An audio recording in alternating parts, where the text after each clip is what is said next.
Live from the studio in Stauffer Flint at the University of Kansas, you're watching KUJH News. Good morning and happy Thanksgiving. I'm Cameron McCrory. And I'm Francesca Onofrio. Welcome to the Thanksgiving edition of KUJH News. Whatever your plan is today, being surrounded by your family or friends, one thing is definitely on your mind: food.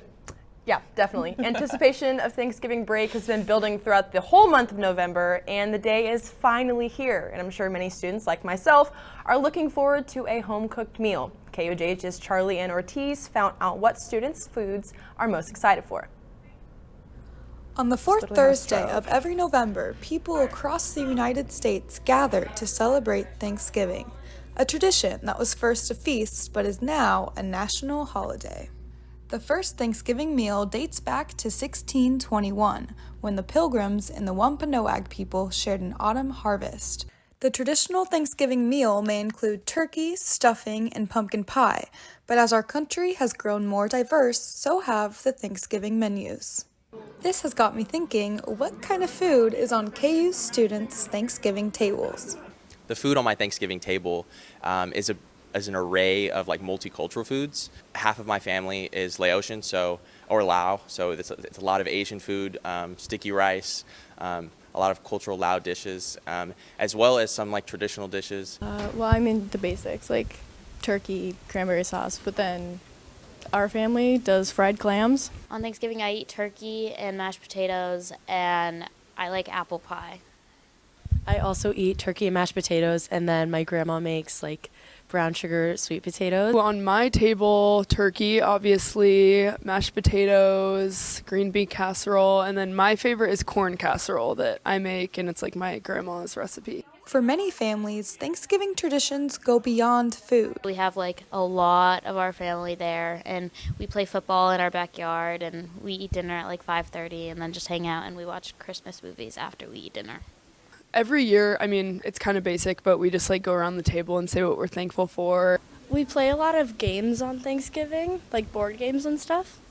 Because my parents are divorced, my mom celebrates Thanksgiving and Christmas, so we do Thanks Christmas. And of course, Thanksgiving wouldn't be complete without a moment of gratitude. Here's what students are thankful for this holiday season. I'm thankful for like community and like having people around that I can lean on. I'm thankful for the ability to be so involved with the journalism school and to be able to take advantage of the opportunities here on campus. Probably my family, my friends, and just being able to have food on the table, things like that. I am thankful that I have the opportunity to study because so many women don't. And I'm thankful that I'm in a position where I'm able to be successful in school, in my personal life, and financials. So overall, I think I'm just thankful for being alive. So no matter what is on the table or how it is celebrated, Thanksgiving can be a time to come together and be thankful. For KUJH News, I'm Charlie Ann Ortiz. For me, it is less about the food, and it all comes down to the pies in my mind. Okay, fair, but I'm going to have to challenge you on that one because I personally am a huge fan of my uncle's homemade cheesecake. So, yeah. So basically, we could care less about the entire meal. Just let's kind of get to desserts. Yeah, pretty much. I think that like 100%. Yeah. But speaking of sweet things, we have had a lot of laughs this year. Yeah, let's take a look back at some of our best moments throughout the year. First up, Jackie Polsky found out how well our students know their men's basketball team. Allen Fieldhouse, the mecca of college basketball. Standing at 70 years old, its culture is what's made it so captivating up until this point. It's been 4 months now since Allen Fieldhouse has undergone its renovations, and with the timeline coming to a near end, the question arises, will it be done in time for the upcoming season? Starting last June, Turner construction began on the $55 million project with an expected finish of early October. Just a few weeks behind schedule, the second and final phase has officially been complete. Returning senior KJ Adams speaks on his first impressions of the renovations. Yeah, when we just had our picture day, we just saw it and it looks pretty awesome. I'm excited. Teammate Elmarco Jackson shares his thoughts on 1,000 seats being taken out due to some of the upgrades. Oh no, Allen's the best and will always be the best college venue in sports. So I feel like I won't really do much. I feel like yeah. For your chance to see these changes firsthand, fans can take a self-guided tour on Thursday, October 24th from 6 p.m. to 8:30 p.m. For more information, you can visit KUJHNews.com. For KUJH News, I'm Lauren Ritchie.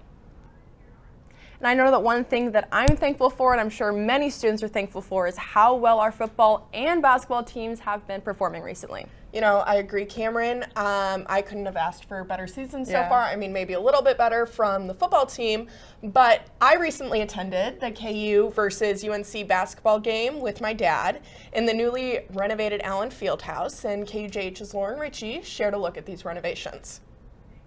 Allen Fieldhouse, the mecca of college basketball. Standing at 70 years old, its culture is what's made it so captivating up until this point. It's been 4 months now since Allen Fieldhouse has undergone its renovations, and with the timeline coming to a near end, the question arises, will it be done in time for the upcoming season? Starting last June, Turner construction began on the $55 million project with an expected finish of early October. Just a few weeks behind schedule, the second and final phase has officially been complete. Returning senior KJ Adams speaks on his first impressions of the renovations. Yeah, when we just had our picture day, we just saw it and it looks pretty awesome. I'm excited. Teammate Elmarco Jackson shares his thoughts on 1,000 seats being taken out due to some of the upgrades. Oh no, Allen's the best and will always be the best college venue in sports. So I feel like I won't really do much. I feel like yeah. For your chance to see these changes firsthand, fans can take a self-guided tour on Thursday, October 24th from 6 p.m. to 8:30 p.m. For more information, you can visit KUJHNews.com. For KUJH News, I'm Lauren Ritchie. I'm excited for the rest of the basketball season and to see how we continue to play. Yeah, definitely me too. And once basketball season ends, it's graduation season. And I'm personally excited for getting to walk down the hill and through another big building on campus, the Campanile, at graduation. Yeah, Cameron, it's not time for waterworks yet. However, KUJH's Savannah Meyer introduced us to the woman behind the amazing sounds of the Campanile.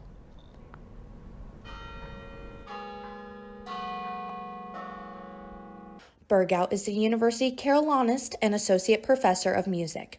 From a young age, Burgout has had a passion for music. I have always been interested in music. My mom was a piano teacher, and so I grew up around music. She says that when I was around 2, I could play about 50 songs on the piano. Burgout started her journey on the campus bells in 1996 when she attended a concert after the Campanile and the Carillon were rededicated. I attended a concert by Albert Gherkin and just loved the sound of the bells. And after the concert, he gave a tour, and so I climbed the stairs and saw how he played and was fascinated with it and decided I needed to start taking lessons. Those lessons then got her an application and future job as the Carolynist that we hear today. Her background and experience playing the piano had prepared for her on the bells, as the bells are played through a keyboard with her hands and feet. The keys look like broom handles, and we play them with the sides of our fists. So we bounce off of the keys, and then the lower half of the bells we can also play with our feet. So both hands and feet really get moving. And we'll be back with more of our favorite KUJH stories after the break.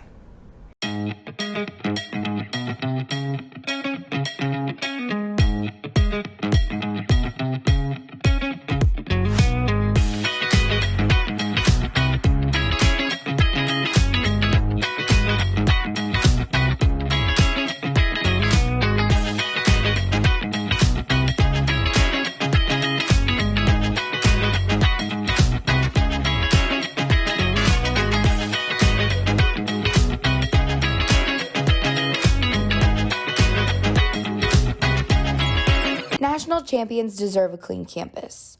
Don't wait for other Jayhawks to pick up your mess. Keep the University of Kansas clean.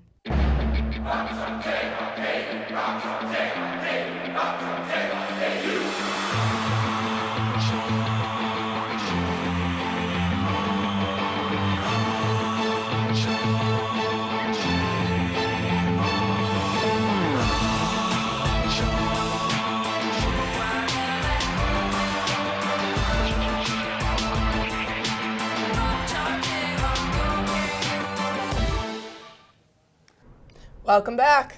Lawrence during the fall time is so gorgeous, and it's a time when there's really so many things that you get to do outside. 100%. KUJH's Lindsay Ryan took us to some of the festivities that people got to enjoy. From train rides to bounce houses, great food, and face painting, Garrett's Pumpkin Patch has a range of activities for everyone. The family-owned and operated pumpkin farm is located on the eastern edge of Lawrence and will be open through this weekend. One local 10-year-old got to spend the perfect fall day at Garrett's with his family. I like it. I really do. I think there's a lot of activities, and I think that's pretty good. The climbing wall that goes into a slide, I think that's my favorite just because there's a lot of things that you can turn it into. Like you can turn it into a complete story, you can turn it into a game, and yeah, it's just really cool. For Jackson and Pearson, there's always a friendly competition happening somewhere. I like the hay bales, they're pretty fun.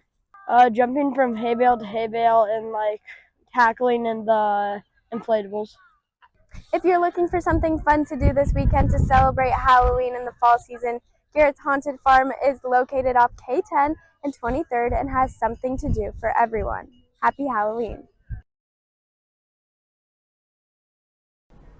This fall, we have gotten extremely lucky with good weather, and another outdoor activity that people got to enjoy was Art in the Park. It's an annual tradition here in Lawrence, and KUJH's Kelly Rowe showed us what some of the local vendors and artists had on display this year.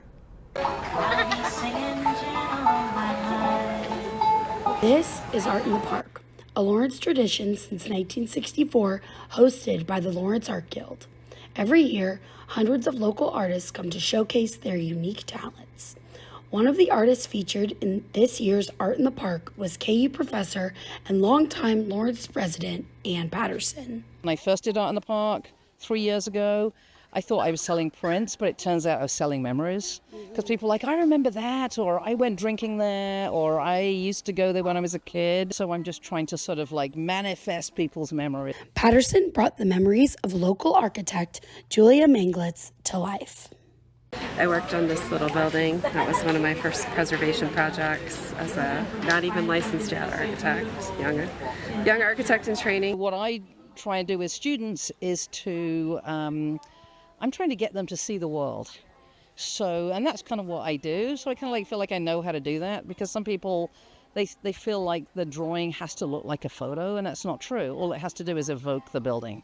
My favorite piece is the bourgeois pig, because it's a piece that I did because I wanted to draw it. It wasn't a commission, because quite a few of these start as commissions, but I wanted to draw the pig. It's a place that I like, Thank you for joining me, hundreds of local artists, and hundreds of other attendees at Art in the Park this year. For KUJH, I'm Kelly Rowe. And speaking of great weather, even some dogs got their chance at a splashing good time this year. You're right, Cameron. Even my pup got to enjoy the weather. KUJH's associate producer, Brady Borjali, was actually able to swim around with the pups. Lawrence Pet Friends partnered with the Lawrence Aquatic Center for the annual Pooch Plunge to celebrate the end of pool season last week. Dozens of dogs strolled into the center to get some much-needed pool time. We met with Lawrence Pet Friend representative Cherie Miller, as well as local dog owner Michelle Compton, to get details on one of the happiest days of the year. So they take all the chemicals out and make the water safe for the dogs on the last day of the pool. They'll drain it tomorrow, and then for $5 the dogs get to come and play for 3 hours with free vaccination and just kind of hang out and enjoy it. It's kind of the happiest day of the year. This is probably my third time here. My last dog we came several times. This is Jet's first time here. He has been loving running around and just sniffing everything. He keeps running away, sniffing and running back to me. I haven't got him in past his ankles, but he's having a great time. As you can tell, our four-legged friends are having a whooping good time. You know, Cameron, it feels like it was just summer, but we are already entering the holiday season. Yeah, and with that, it's the question of when to start celebrating the holidays, and people have a lot of different opinions about this. So KUJH's Caleb Kausich found out when students at KU think it's appropriate to start getting out those Christmas decorations. A common debate this time of year is when should Christmas decorations go up? Should it be before Thanksgiving or after Thanksgiving? I went on asking a couple of KU students when they felt the correct timing of Christmas decorations should be. When should Christmas decorations go up? November 1st. I agree, right after Halloween. Yes. What's your reasoning for that? Halloween's over. It's time to celebrate Christmas. Yep, I agree, and that's when it starts to get cold. Yes. Definitely after Thanksgiving. You know, if you do it before, you're just taking away from the Thanksgiving spirit. And why would you want to do that? You know what I mean? November. Yeah. Right now. Christmas music is like my favorite music, so. And Christmas time is my favorite time of the year. I get to spend time with my friends and go home, so I think, what's the 13th? Yeah, I think today is perfect time to start putting up Christmas lights. Oh, after Thanksgiving. See, I think to enjoy like each holiday, see like you enjoy Halloween, you put up decorations in October for Halloween, and then right when Halloween ends, you start for Thanksgiving, and you enjoy the month of November for Thanksgiving, and then once Thanksgiving ends, then you can enjoy Christmas and put up your Christmas tree and Thanksgiving decorations after Thanksgiving. So that's how I think it should be. Whether you're for Christmas decorations before Thanksgiving Day or if you wait till after November 28th to put decorations up, everyone in 2024 can enjoy the rest of the holidays. For KUJH News, I'm Caleb Kalsich. Talking and seeing all those Christmas decorations has definitely got me in the holiday spirit. I am ready for some Christmas. Same here. There's no better winter tradition than driving around and looking at Christmas lights. And in my opinion, it's even better with a hot drink in hand like coffee. Yep, and here in Lawrence, we do coffee like no other. KUJH's Lindsay Ryan gives us a look into one of the newest local coffee shops here. A brand new coffee shop opened in Lawrence this fall. Located on 23rd Street, 151 is the home for a variety of different kinds of drinks, but they are most known for their welcoming environment and everyone involved. The people aspect, whether that's the customers that I get to interact with, getting to know their name, getting to be part of like their day and just their lifestyle in general. The team is amazing, and those above me really fuel me to do the best that I can be. The 151 atmosphere may look a little different compared to other coffee shops.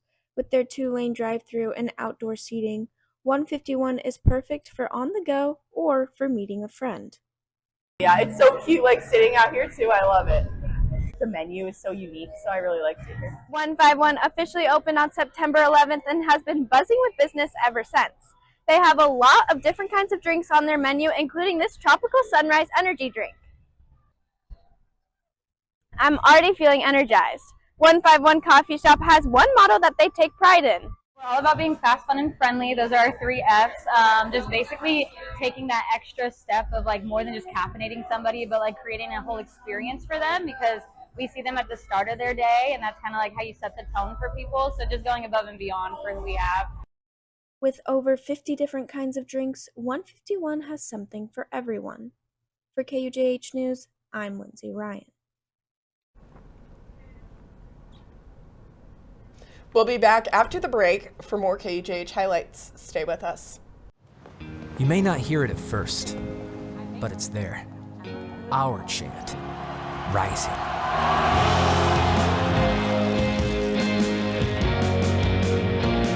On this summit, callings converge, voices unify into a chorus that sounds out for good, for greatness. Can you hear it? Welcome back. And as we're closing out on this semester, we asked the KUJH team what they're most thankful for this year. I am so thankful for all of my KUJH best friends. There is no group of people I would rather spend 3 days a week in class with. They're some of the most interesting, hilarious people I know, and I just never get tired of them. So, love you guys. I'm thankful for my friends, my family, being in the sports journalism school here at KU, and I'm also thankful for a Dodgers World Series win. Let's go LA! Hey guys, I am so extremely thankful on this Thanksgiving, and I'm just so grateful for all these people on our show. It's definitely the most dedicating and hardworking group you'll ever find, and for that, I'm very lucky. This time of year, I'm particularly grateful for small town holidays. But all year long, I'm grateful for the privilege and opportunity I have to work with some of the best and brightest rising journalists at KU William Allen White School of Journalism and KUJH News. I am extremely grateful for the KU Journalism School this year. Just being a senior as I look back, I'm so grateful for all the opportunities and experiences I've gotten to do through the J School, and just the people I've met who have truly enriched my college experience and people I'll call friends for the rest of my life.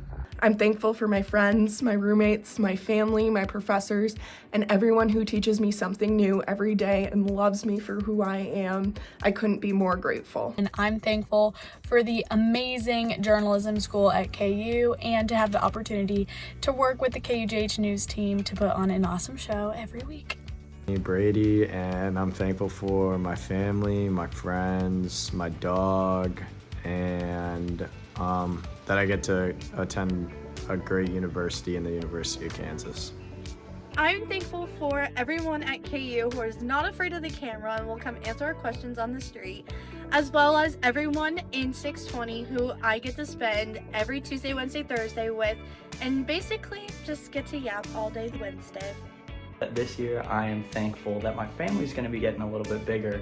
My brother is getting married in March, and I'm excited to welcome his fiance into our family and have another excuse for all of us to be in the same place. So I'm thankful for the journalism school and the amazing community that I've been able to build from being in the journalism school, and I'm also thankful for my KUJH family because I have never met such a fun, hardworking group as my KUJH friends. So being able to be a part of this at KU is something that I'm forever thankful for.